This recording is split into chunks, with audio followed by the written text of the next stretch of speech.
Hello, YouTube, and welcome back to another episode of All Fights, where we look at every single fight these two characters have had until now. Thor and Silver Surfer tend to compete for the top hero position typically in Marvel. Both of them can do pretty much anything that they want, and they've had a fair amount of fights, including some non-canon ones that won't count for the actual score, but I'll stick in the video. As usual, I'll determine who wins based on a KO, death, overwhelming advantage, BFR, etc., as long as both opponents are aware that they're fighting. First things first, though, I got engaged, boys. Life's going well. And their first fight came from Silver Surfer number 4 and produced one of the most iconic covers in all of comic history. And because of that, it's had homage paid to it a lot of times. I mean, a lot of times. And I do mean a lot of times. I actually have it on my wall in my office. For this fight, Silver Surfer gets manipulated by Loki to attack Thor, with Loki adding his own powers on top of Silver Surfer to give him more power than he's ever felt, per Surfer's own admission. The fight is very competitive, and Thor showcases some of his versatility by not only blocking Silver Surfer's blasts, but by forcing them off their trajectory and absorbing them with his hammer. It's a good first fight, and by the end, Thor is starting to get overwhelmed by a combination of getting his hammer bubbled and Silver Surfer blasting him. Thor's not down, and in fact, he's not really all that hurt either, in the sense that he was like starting to lose steam or anything, but he was definitely on the receiving end of the attack at the end of the fight. Now, you'd think this would be a win to score for Surfer, but Silver Surfer remarks that this result doesn't make a lot of sense.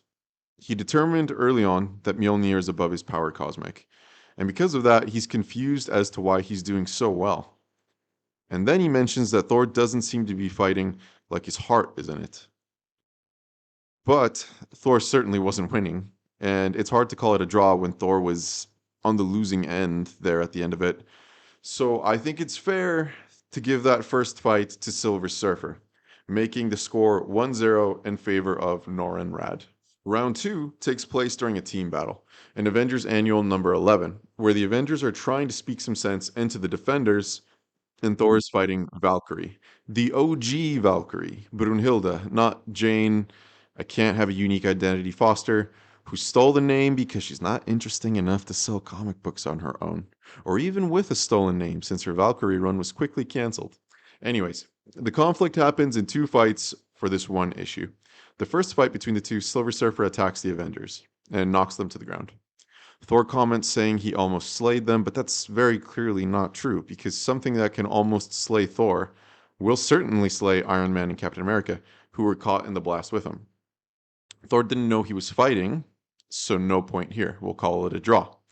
The next fight, Silver Surfer blindsides Thor while he's still fighting Valkyrie and stuns him.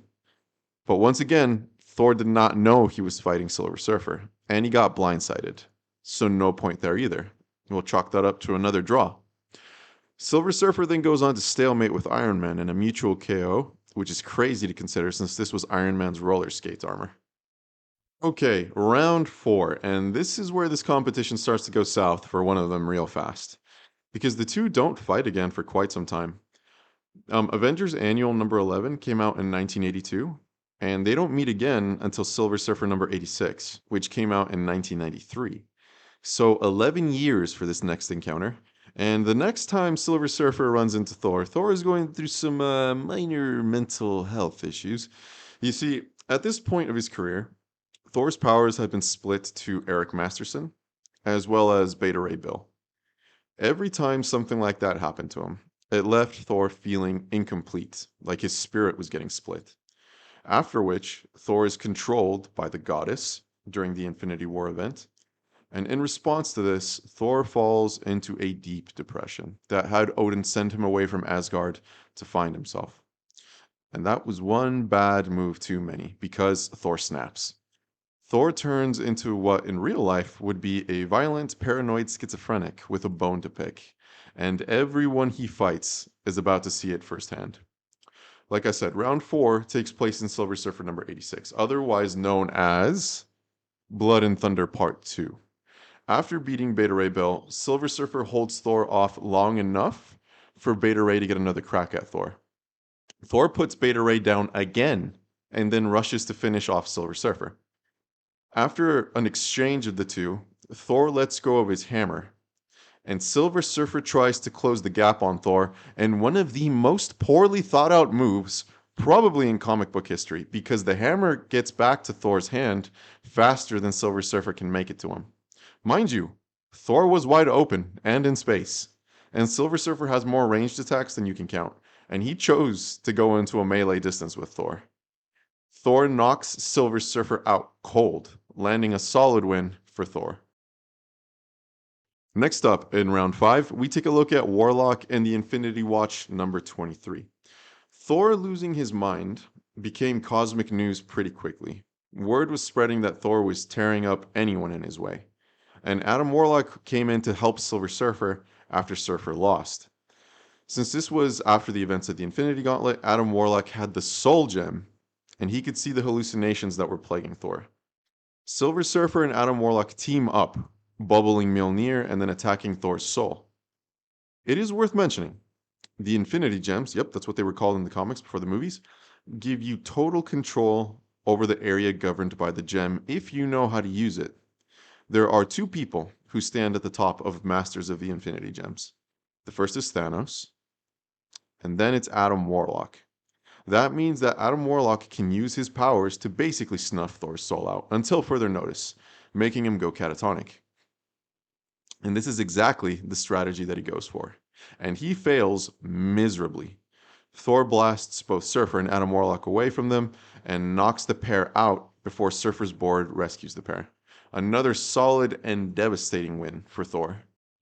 For the next round, we go to the Mighty Thor number 470. And this takes place after Thor beats the Infinity Watch again, and where the heroes understand no one is going to be tag teaming Thor with any success. So they bring Gamora, Drax the Destroyer, Maxim, Doctor Strange, Moondragon, who had the Mind Gem at the time, Adam Warlock with his Soul Gem, and Silver Surfer. So it's 6-on-2 with 2 of the Infinity Gems. The 2 brutes engage Thor in hand-to-hand, while Silver Surfer and the Flyers use massive amounts of long-distance attacks, attacking Thor spiritually, magically, cosmically, and physically, as well as in hand-to-hand. Thor's now brought to life hallucination handles Moondragon in the meantime, and unfortunately for the group, during Thor's last encounter with the Infinity Watch, where Thor resists the Mind Gem, by the way, which could have enhanced Moondragon's psychic attacks infinitely, he knocked the Power Gem out of Drax the Destroyer, and now he was using it. Lucky for them, Thor in this state had next to zero control of it. He could only use it passively to increase his strength like an inch at a time. The Power Gem increases strength from all areas though, including your force of will, and Thor increases his powers so high, he turns back the Soul Gem on Adam Warlock and Doctor Strange, then proceeds to one-shot Silver Surfer. Surfer did manage to block a direct blast from basically Broly Thor, so he deserves some credit for that, but that is another win for Thor, making it 3-1. Now, on to the next fights. These next fights are going to be kind of disappointing, because this event was hailed as Thor versus Silver Surfer and Odin versus Galactus.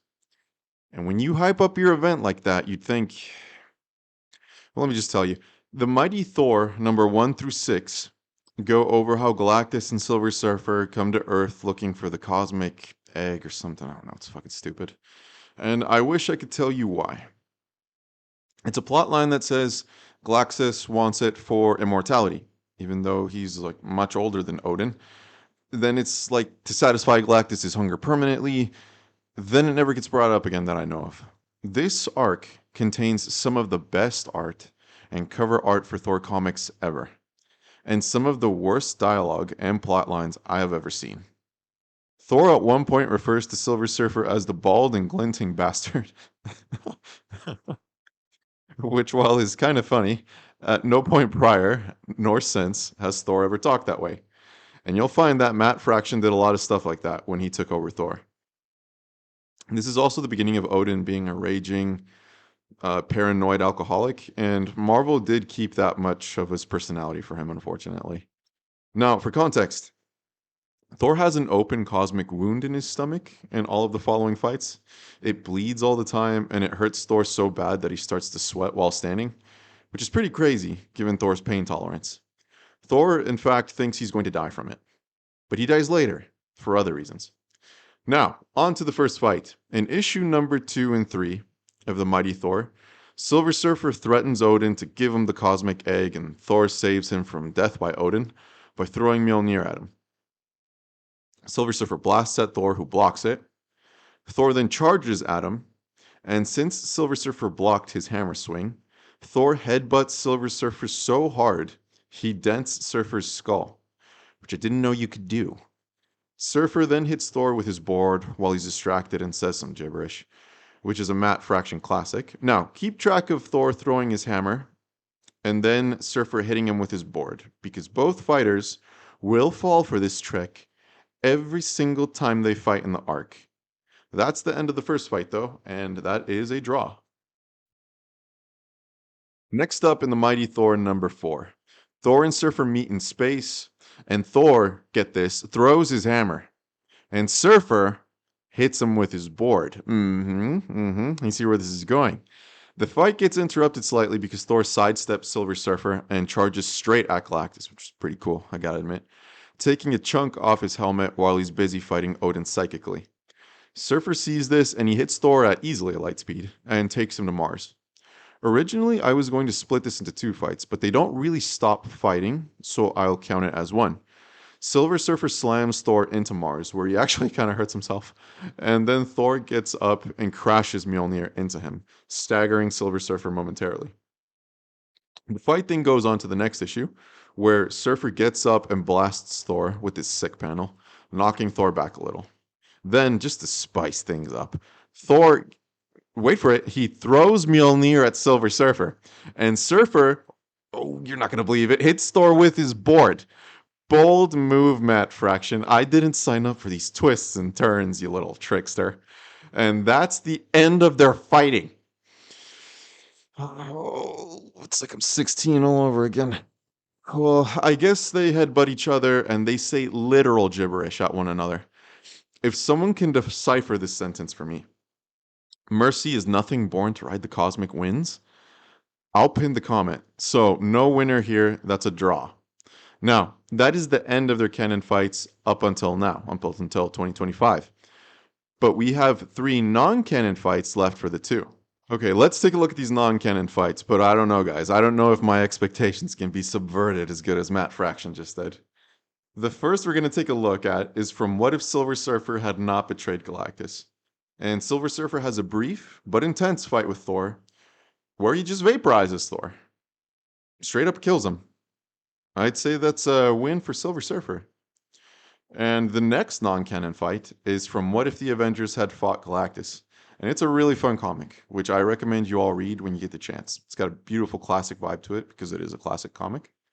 And Thor and Surfer go at it again, and Surfer puts a cosmic bubble on Mjolnir, which reverts Thor after 60 seconds back to Donald Blake, winning him another round, since that certainly counts as an overwhelming advantage.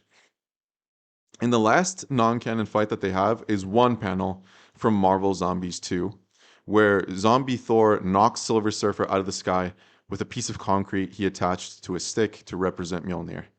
But no further action comes from it, which means we have no winner here or a draw. There is another fight between the two where What If Thor was a Herald of Galactus, which, spoilers, this isn't so what if later on.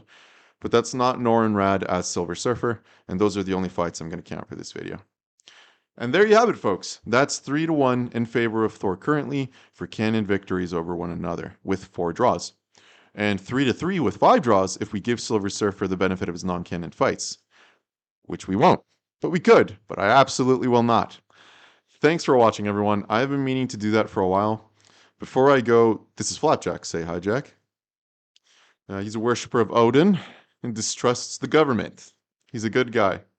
He also pees on the carpet, and he chews on my shoes a lot. Let me know what you think, and if you like this style, I'll do more, my friends. See you all in the next one.